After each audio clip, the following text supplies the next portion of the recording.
South India shopping mall, the wedding మంత్ర, సరికొత్త wedding collection, south India shopping mall. మానవ నైజం and అందులో మీలాంటి ఒక స్త్రీ, అంటే ఇంత కష్టం చూసిన స్త్రీ ఎంత దెబ్బతిన్నా కూడా నేర్చుకోకుండా మళ్ళీ మళ్ళీ ప్రేమలో పడడం సహజం. సో మళ్ళీ మళ్ళీ అలా పడ్డారా? అంటే పడలేదా? భగవంతుడు నన్ను రక్షించాడు. కానీ ట్రై చేస్తుంటారు కదా చాలామంది, అంటే ప్రేమలో పడ్డానికి ఎవరు ట్రై చేయలేదమ్మా. ఏదో ఉంచుకుంటామని, మళ్ళీ రెండో పెళ్లి చేసుకుంటామని.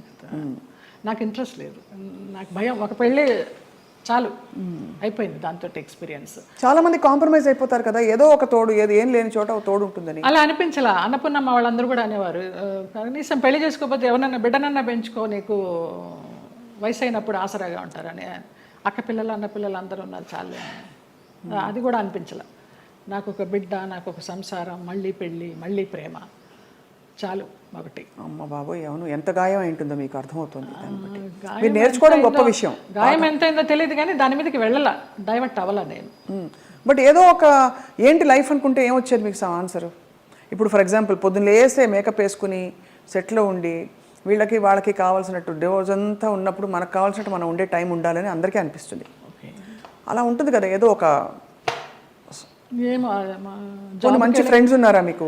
అట్లా కూడా ఎవరు లేరు. ఇప్పుడు రాగిణి, రక్ష, లతాశ్రీ వాళ్ళందరూ సోకాళ్ళు వాళ్ళందరూ ఎప్పుడైనా మీ మధ్య ఎప్పుడు ఈర్ష్యలు, కాంపిటీషన్లు ఏమీ లేవా? ఎప్పుడు లేదు, ఎప్పుడు లేదు. ఈ చీర నువ్వు తీసుకో, నువ్వు కట్టుకో, ఎలాంటి ఫ్రెండ్షిప్? ఎన్నో అలాంటివి ఎన్నో. నేను రాగిణికి ఎన్ని ఇస్తాను చీరల నగలు, పాపం పాడైపోయినవి కూడా అది మళ్ళీ రిపేర్ చేసుకుని, అక్క నువ్వు ఇచ్చింది చూడు ఎంత బాగుందో, కట్టుకున్నాను అంటుంది. అలాంటిదే తప్పించి నువ్వు కట్టుకుని ఇప్పేసిన చీర నాకు ఇస్తావేంటి, అలాంటివి ఏం లేదు. ముందర అడుగుతుంది, అక్కలకి ఆ వదిలినకి చీరలు తీస్తున్నాను అంటే అక్క నన్ను గుర్తుపెట్టుకో, నాకు కూడా ఇవ్వంటుంది. అలా చాలామందికి ఇచ్చిన సందర్భాలు ఉన్నాయి. సో 90వ దశకం ఆరంభంలో మీకు మ్యారేజ్ ఫెయిల్ అయిన తర్వాత దాదాపు మీరు ఒంటరి ప్రయాణమే. ఒంటరి ప్రయాణం. అమ్మ నాన్న వాళ్ళు? అమ్మ నాన్న 99లో అమ్మ పోయింది, 2005లో నాన్న పోయారు. తర్వాత 2003లో నేను హైదరాబాద్ షిఫ్ట్ అయ్యాను.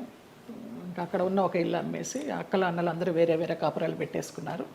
ఆ డబ్బుతో ఇక్కడికి వచ్చి నేను మధురానగర్లో చలపతిరావు గారు చెప్పి ఆయన ఉండే ఫ్లాట్స్లోనే పైన పెంట్ హౌస్ కొనుక్కున్నాను. ఓరిని బ్రహ్మ బంగారం గాను, ఏవిఎస్ గారి సినిమా షూటింగ్ అప్పుడు. నీకు ఆఫర్స్ ఉంటాయో లేవో తర్వాత విషయము, ఆత్మీయులందరూ ఇక్కడ ఉన్నాం కదా వచ్చేసే అన్నారు. అలాగే వచ్చేసాను. మూవీ ఆఫర్స్ కోసం రాలేదు నేను, వచ్చాను చిన్న చిత్తగా చేస్తూ వచ్చాను.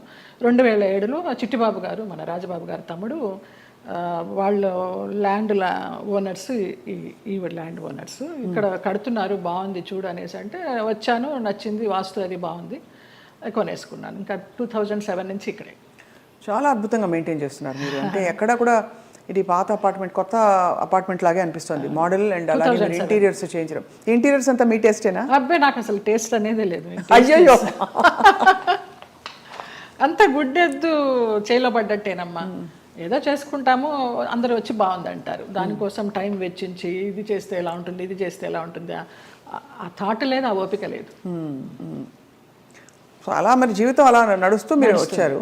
మధ్యలో మీరు శరత్ బాబు గారు ఒక, అది మనసు బంధం అని చెప్పాలా, చెప్పచ్చా? మనసు బంధమే. నేను బాగా అనుకున్నాను, ఆయన కొంచెం అనుకుని వదిలేశారు. ఇప్పుడు ఆయన ఉన్నా కూడా చెప్పేదాన్నేమో, లేరు కాబట్టి ఇంకా ఫ్రాంక్గా చెప్తాను. ఆయనతోనే యాత్రలు అన్నీ చేశాను. మహానుభావుడు, దేవుడు నాకు ఒక గైడ్ని పంపించాడు అనుకున్నాను, లేకపోతే నేను అన్ని యాత్రలు చేసేదాన్ని. చాలా చాలా మంచి వ్యక్తి, అందులో ఏమీ సందేహం లేదు. ఒకరి రూపాయి తినరు, ఒకరికి పెట్టరు. ఆయన ఫ్యామిలీ వరకు ఆయన చూసుకుంటారు కానివ్వండి, అది లేదు, ఆ గుణం లేదు. ఆ టైంలో మిమ్మల్ని వివాహం చేసుకునే టైంలో కొంతమంది ఇండస్ట్రీ ప్రముఖులే ఆపారు ఆయన్ని, లేకపోతే మీ తెలుసు పెళ్ళయి సెటిల్ అయ్యేవారు కూడా అన్నారు అంట. చాలా ఆలోచనలు చేశాము, ఒక బిడ్డను కూడా కందామని ఆలోచన చేశాము, దానికి అన్ని ప్లానింగ్స్ వేసుకున్నాము. తర్వాత ఆయన ఆలోచిస్తూ ఉంటారు, సంవత్సరాల తరబడి ఆలోచిస్తూ ఉంటారు. ఒక విషయం చెప్తే ఒక 100 రకాలుగా ఆలోచించి, లలిత ఇలా వద్దేమో, అలా వద్దేమో, మనం ఎవరన్నా కానీ వాళ్ళు మన ఇద్దరం పోయామనుకో అమ్మాయిని ఆస్తి కోసం ఏమన్నా చేస్తారేమో, ఇలాగంతా కూడా చెప్పేవారు. నేను చాలా ఫ్రాంక్గా ఫస్ట్ టైం చెప్తున్నాను. నేను వాళ్ళ ఫ్యామిలీ మెంబర్స్ నేనేమి లెక్క చేసేది లేదు. వాళ్ళ ఫ్యామిలీ మెంబర్స్లో ఒక తమ్ముడు నాతో చాలా క్లోజ్గా ఉంటాడు, ఒక తమ్ముడు ఫ్యామిలీ. ఇప్పుడు కూడా వారి అబ్బాయి మీతో టచ్లో ఉన్నాడు ఉన్నాడు అని అంటారు. అంటే పిల్లలాగానే ఎక్కడ మిమ్మల్ని ఒక శత్రువుగా చూడలేదు కుటుంబానికి? లేదు లేదు. కుటుంబానికంటే వారి కుటుంబానికి, వారి కుటుంబంలో ఎవరికి నేను పెద్ద తెలీదు, మా మధ్య ఏం జరిగిందని కూడా ఎవరికి తెలియదు. ఈ తమ్ముడు గారి ఫ్యామిలీకి తప్పించి వాళ్ళకు కూడా అంతంతే పైపైనే నాకు ఆయనకి పరిచయం ఉందనే తప్పించి కొంచెం డీప్గా వెళ్ళామనేది తెలియదు. మీరు రమాప్రభ గారితో చాలా క్లోజ్ కదా ఒక టైంలో. రమాప్రభ గారు శరత్బాబు గారిని చాలా విమర్శించేవారు, అవును. చాలా ఇంటర్వ్యూలో బహిరంగంగా తిట్టారు. ఎందుకు మీ దృష్టిలో ఎందుకు ఇంత మంచి వ్యక్తి అని మీరు చెప్తున్నారు? మీ మనసుతో చూస్తే అవును కదా కరెక్ట్ అనిపిస్తుంది. ఎందుకంటే మీరు ఎవరిని అసలు మిమ్మల్ని హాని చేసిన వాళ్ళనే మీరు జడ్జి చేయని వ్యక్తి.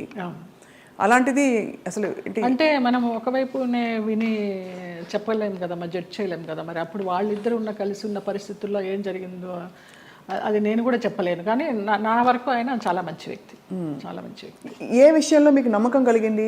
ఫర్ ఎగ్జాంపుల్ అంటే మీరు చూసిన అనుభవాల్ని బట్టి మనని ఇతను హింసించడు, మన డబ్బులు తీసుకోడు, లేదు వేరే విధంగా వేధించడు, కంట్రోల్ చేయడు, ఇలా రకరకాల కేటగిరీల్లో మనం తిన్న దెబ్బల్ని బట్టి ఆ విషయంలో మనకు నమ్మకం కలుగుతుంది. ఏ విషయంలో మీకు ఒక భరోసా కలిగింది ఆయన మీద? నాకు తెలియదు. నా అంతటి నేనే మామూలుగా బావా బావా అని పిలిచేదాన్ని, వెళ్ళేదాన్ని. రమాప్రభ గారి కోసం అక్కకి ఏమన్నా చేయండి బావా అనేదాన్ని. అక్కకి చాలా చేశానమ్మా, ఇంకా నేను చేయాల్సింది ఏమీ లేదు అనేవారు. అలాగా నేను ఈ గుళ్ళు వెళ్తాను, ఆ గుళ్ళు వెళ్తాను, ఈ పురాణాలు చదువుతానంటే ఆయన దగ్గర కూర్చుంటే గంటలు గంటలు అలాగా టైం పాస్ అయిపోయేది. అప్పుడు నేను ఒక ఆడదాన్ని అనే అభ్యంతరం లేకపోతే మీ వెంట తీసుకెళ్ళడానికి, మీరు యాత్రలకు వెళ్ళినప్పుడు నాకు చెప్పండి బావా నేను వస్తాను అనేదాన్ని. అలాగా మా యాత్ర సాగిందనమాట. అట్లా ఇంకా ఆయన లలిత లలిత అని పిలవడము, క్లోజ్ అయినామని చెప్పాలి. దాదాపు మీకు అంటే గృహస్థాశ్రమం లేకపోయినా వానప్రస్థాశ్రమం లాంటిది తొందరగా ఫాస్ట్ ఫార్వర్డ్ మోడ్లో కర్మలు అయిపోతాయి చూడండి. ఇప్పుడు మనం అనుభవించడానికి వచ్చిన కర్మలు అయిపోవాలంటారు కదా, అలా మీకు ఏదో రాసి పెట్టినట్టు మీరు దాన్ని అటాచ్ అయ్యారు, మళ్ళీ డిటాచ్ అయిపోయారు. అవును. ఆయన ఒక విషయంలో బాధపడుతున్నప్పుడు చిట్టిబాబు గారు వాళ్ళే చెప్పారు, పోనీలో నీకు భగవంతుడు ఆయన్ని గైడ్ కింద పంపించాడు నువ్వు యాత్రలు చేయడానికి. ఆయన పోయినప్పుడు బాధపడితే మంచి వ్యక్తి వెళ్ళిపోయారు అనేసి అన్నారు. ఇంకా అప్పటితో ఆ ఆలోచన కూడా లేదు. ఇంకా వెళ్ళాను, హాస్పిటల్కి వెళ్ళేదాన్ని, చూసేదాన్ని, అసలు మన సృహలోనే లేరు. లాస్ట్ ఇయర్ February 14th నాడు, వ్యాలంటైన్స్ డే నాడు హాస్పిటలైజ్ అయిన మనిషి May 21st నాడు పోయినారు. చూడలేకపోయారు కదా? చూడలేకపోయిన వాళ్ళం. బావా బావా అని పిలిచేదాన్ని, అయ్యప్ప అని పిలిచేదాన్ని ఆయన్ని. ఆయన ఆధ్వర్యంలో ఇరుముడి కట్టుకొని నేను మండలం రోజులు అయ్యప్ప దీక్ష చేసి అయ్యప్పకే వెళ్ళాను. ఆయనతో వెళ్ళాలనుకున్నాను కానీ వెళ్ళలేకపోయినాను, నేను విడిగా వెళ్ళాను. అప్పుడు నేను ఇరుముడి కట్టుకునేటప్పుడు ఆయనే చెప్పారు నాకు మంత్రాలన్నీ. అట్లా అయ్యప్ప అని నా ఫోన్లో కూడా తత్వమసి అని ఫీడ్ అయి ఉంటుంది ఆయన పేరు. అయ్యప్ప తత్వమసి అంటే ఎంత మీరు మనసులో ఆయనకి చాలా చాలా ఆరాధించాను. ఆయనకి సేవ చేసుకుంటూ అలా ఉండిపోవాలనుకున్నాను. బట్ భగవంతుడు పడనిలా. లేదు, రుణం లేదు. అది అంతేనండి బంధాలు, బంధాలు అంతేనా? మరి అంతే అనుకోవాలి. రుణం ఉన్నంత వరకు మనం కలిసి ఉంటాం, తర్వాత కూడబెట్టిన పుట్టిన వాళ్ళు మన బిడ్డలే. అలాంటప్పుడు ఇంకా బయట నుంచి ఎక్కడో వచ్చిన వాళ్ళు ఆ రుణం ఉన్నంత వరకే ఉంటారు. అది రుణాన్ని బంధ రూపేణ పశుపత్ని సుతాలయ. సో మరి ఉన్నంతకాలం కష్టపడి ఉంటే దాన్ని ఎలా చూడాలి? రుణం ఉంది కాబట్టి నాకు కష్టాలు పెట్టాడు, కష్టాలు పడదాం అనుకోవాలా? లేకపోతే అంతే, పడాలి. కష్టాలని భరించే శక్తినివ్వమని కోరుకుంటా నేను. నువ్వు కష్టాలను ఇచ్చావు, భరించే శక్తి నువ్వు, అదే కోరుకుంటా ఎప్పుడు.